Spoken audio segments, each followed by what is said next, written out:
கோயிலுக்கு போகலான்னு வந்துட்டோம், ஏதோ ஒரு கோயிலுக்கு போயிட்டு போகணும்னு சொல்லிட்டு அங்கே ஒரு துர்க்கை அம்மன் கோயில் இருக்கும். ஸோ அங்கே போயிட்டேன்.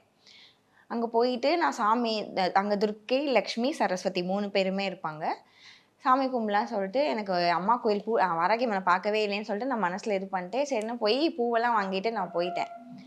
போயிட்டு ஐயர் அங்கே இல்லை. சரி நம்ம அப்புறம் கோயிலை சுற்றிட்டு வருவோம். அவர் அந்த பக்கம் சாமிக்கு இது பண்ணிட்டு இருந்தார். சுற்றிட்டு வரலான்னு சொல்லிட்டு நான் இப்படி சுற்றிட்டு வரதுக்காண்டி போகிறேன். அங்கே கோயிலில் அந்த சாமிக்கு அப்படியே பேக் சைடு இவ்வளோ பெரிய கேலண்டர், வாராகி அம்மாவோட கேலண்டர் யாரோ கொண்டு போய் அங்கே வச்சுருக்காங்க போல். பார்த்தோன்னே எனக்கு அப்படியே ஷாக் ஆயிடுச்சு. நான் வந்து அம்மா பார்க்கணுன்னு போனேன். ஆனால் அந்த கோயில் எனக்கு சாத்திருந்துச்சு. ஆனால் இங்கே அந்த சாமி பின்னாடி இன்னொரு சாமி ஃபோட்டோ வைக்கணும்னு அவசியமே இல்லை.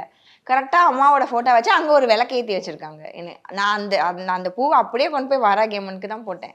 போட்டு சாமி கும்பிட்டு வந்தேன். அப்போ நான் இருக்கேன் உனக்கு அப்படின்னு அம்மா சொல்கிறாங்க. அது எனக்கு தோணும். சரி, நான் வந்து அம்மா பார்க்கலன்னு நான் ஃபீல் பண்ணேன்.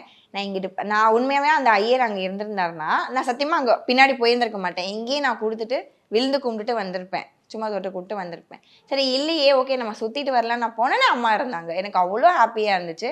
அப்படி கண்ணிலேருந்து கண்ணீரும் எனக்கு வந்துச்சு.